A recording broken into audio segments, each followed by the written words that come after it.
let's do it. First news story.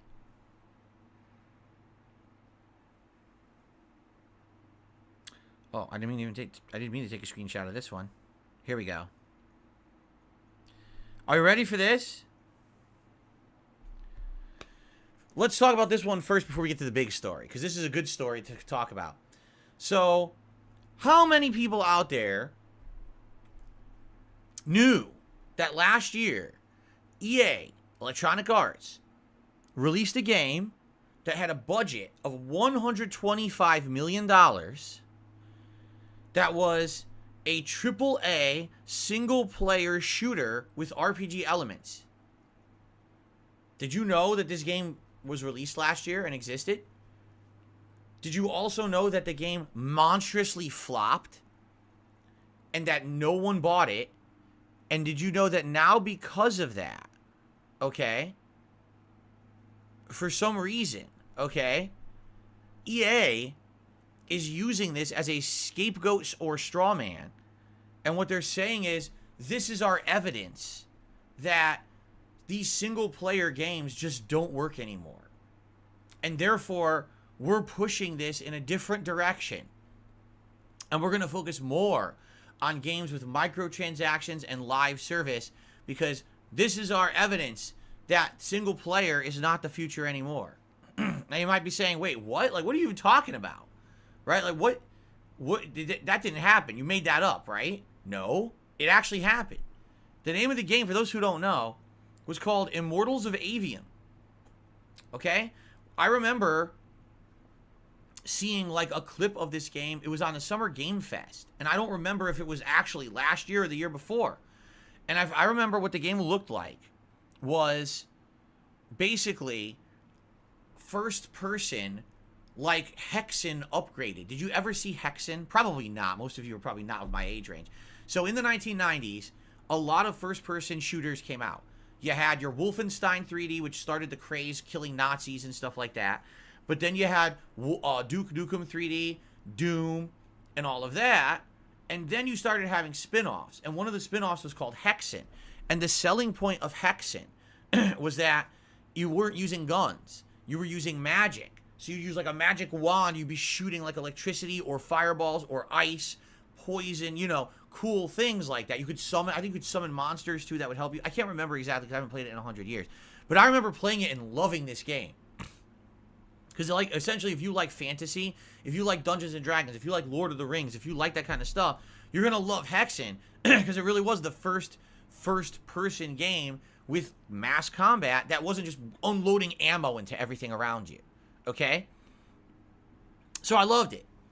And when I saw the footage of Immortals of Aveum, I said, this game almost looks like the spiritual successor to Hexen. Except now you've got more RPG elements, you've got modernized gameplay mechanics and graphics, so it kind of made sense. It looked interesting. My problem was when we were watching all this trailer footage of it, you know, preview footage of it, it was called Immortals of Aveum. All right? Right off the bat. Does that name appeal to you in any way? Immortals of Aveum. Immortal. So it was like gods or people with superpowers. Kind of reminds me of that Marvel movie Eternals. And we all know how good Eternals did, right? It was one of the worst performing Marvel movies of all time. So, when you hear that name, does it catch you? Does it interest you in the game in any way, shape, or form? No. It's like a real generic name that doesn't really ring any interest in the game, correct? So what is Immortals of Aveum about? Do you even have any idea? When you see Wolfenstein 3D, you're like, okay, it's a war against the Nazis. When you see Doom, oh, it's a war against invading, you know, hell demons, right? When you look at Immortals of Aveum, you don't know what the fuck this game is. You're like, what is this? Gods? Otherworldly creature? Is it fantasy? Is it actually magic in medieval times? No, because it looks like space age, but is it space age then? It's just this weird mishmash. And I hate to say it, we've kind of seen it before. There's been other games that have been like this that have also flopped, you know, this kind of style. What was the big budget game that came out around the early days of like Xbox 360 and PS3? And it was supposed to be this giant epic, and it flopped miserably, so they never made any more. They were supposed to make like a sequels, and they never made it. I can't remember what it was called. I've told you guys about it because I bought it and I played through it, and I found it very grindy. but I beat it once and I actually played it again. I can't remember what the hell the name of the game was. It's ancient at this point, so you guys probably wouldn't even remember it. But it reminded me of that because that game had like magic, but it was also futuristic. So it didn't make sense. It was weird hybrid games. Like, well, you don't even know what they're going for. Is it old? Is it new? You don't even know, right? And that's really what Immortals of Aveum looks like to me. A game that doesn't really have a unique identity. And because of that, you have a bad name, right? And you don't have a unique identity. So the only way that... yes, it was Too Human. Hobo X got it. Too Human. When I see Immortals of Aveum, it reminds me of Too Human. Go look at that game, Too Human. It looks very similar in style. Not gameplay elements, no, but the style, like the art design, looks very similar to me. And I was like, it didn't work back then, so why would you try this again in 2023, you know?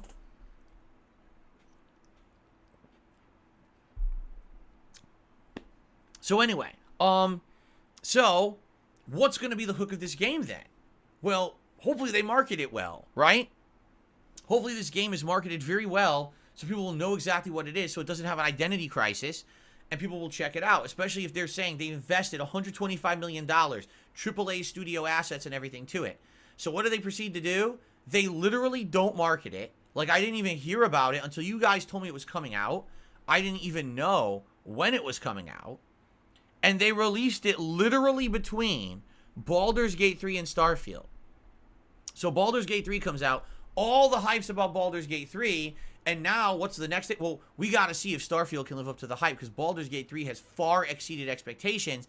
Can Starfield live up to the hype? Literally, the discussion of those two games erased this game from existence.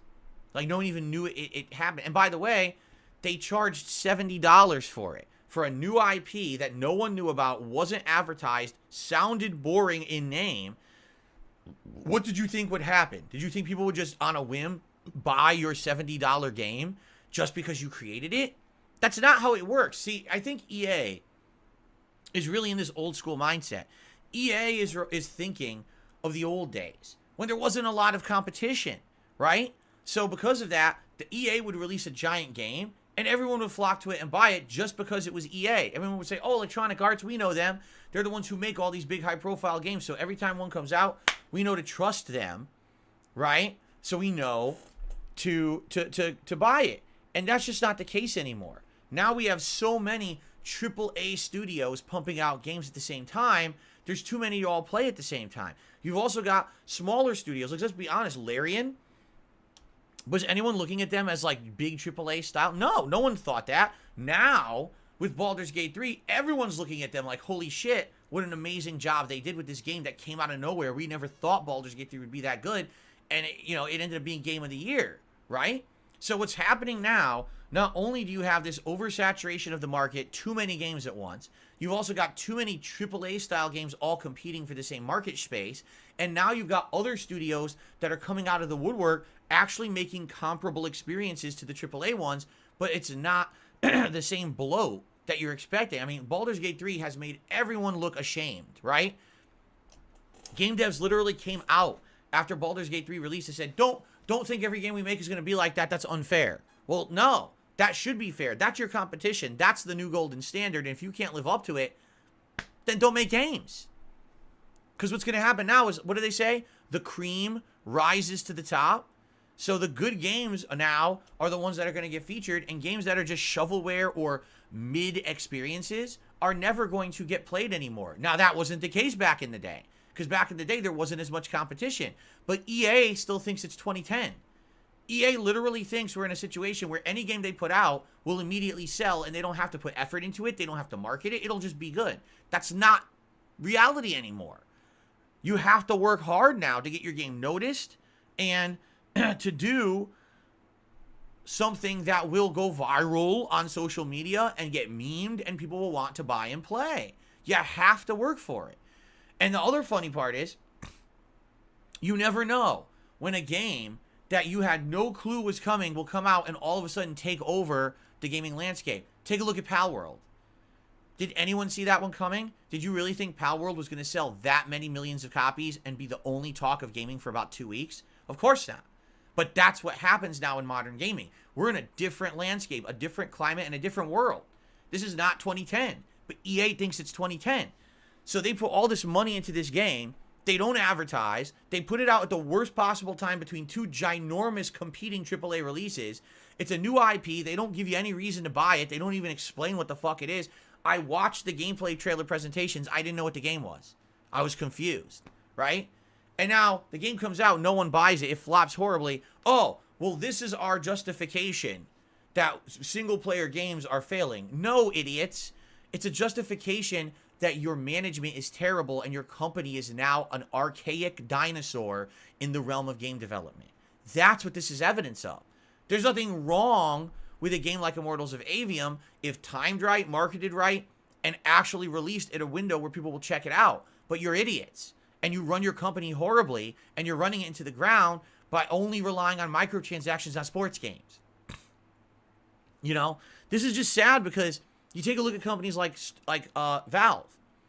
Valve was an outstanding game developer making cream of the crop, top of the line AAA games, right? I mean, shit, the Half-Life series, the Portal series, Team Fortress 2, among others that they were pumping out hit after hit after hit.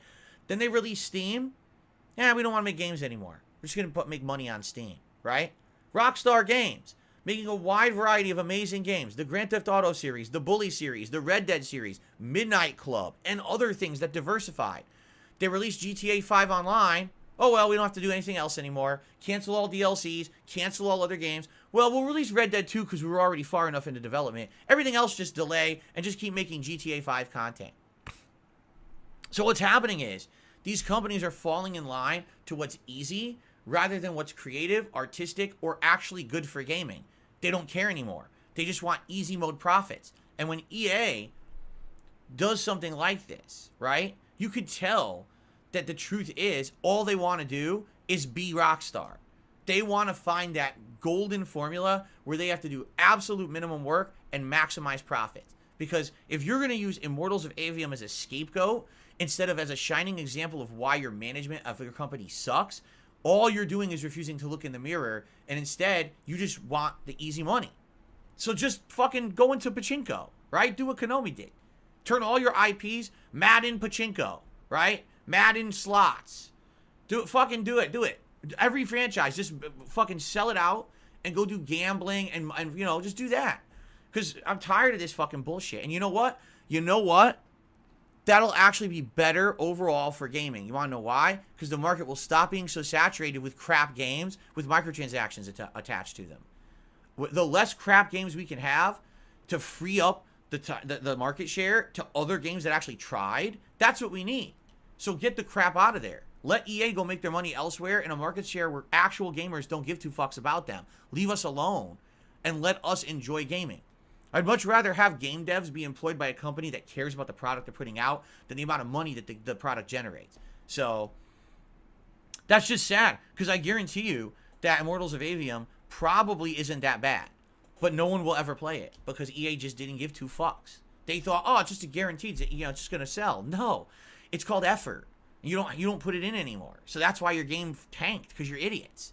Not because the game devs did a bad job. The game looked decent in the game previews and things that I saw, but it had no identity, no marketing, and you released it at the wrong time of the year, and then you blame the game. No, it's you.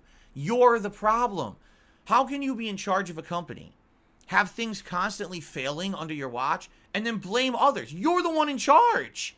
You're literally the one who made all that happen. How do you blame others?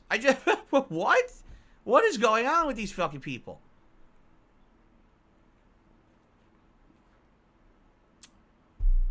Anyway,